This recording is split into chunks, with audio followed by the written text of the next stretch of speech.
Right, well, the main character and the narrator of the novel is Desmond Bates, who is a retired professor of linguistics in a provincial university in England. And he is getting increasingly deaf, hence the title. But he has other problems as well. His wife, where he seems to be getting older, but his wife seems to be getting younger. And she's having a late career, quite successful, while he feels more and more sidelined. And deafness creates all kinds of domestic friction.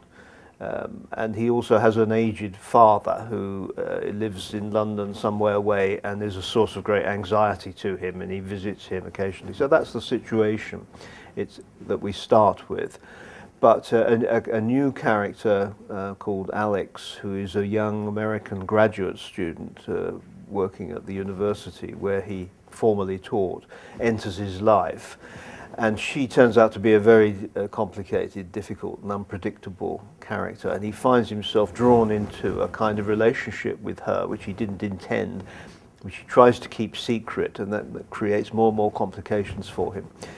So these are the three main strands of the novel, really: his deafness, his aging father, and the postgraduate student who is working on a thesis on suicide notes.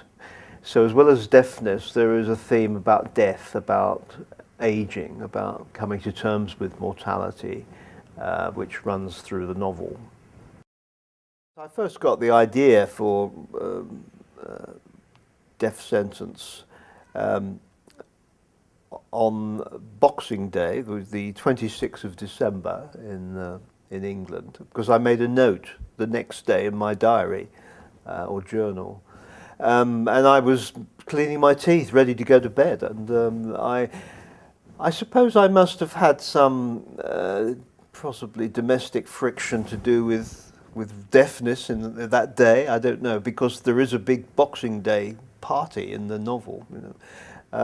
But I just thought, you know, one could write a comic novel about getting deaf, getting hard of hearing, and then I thought nobody's done this before, as far as I know. Almost immediately I thought, and I could maybe find this a frame in which to write about my father in his last years and his deaf, because he was getting deaf, but he wouldn't wear a hearing aid, and this created a lot of tension between us. And that was how the novel started. And the thing about writing is you often get your best ideas not when you're sitting at your desk trying to work, but when you're cleaning your teeth in the bathroom or shaving.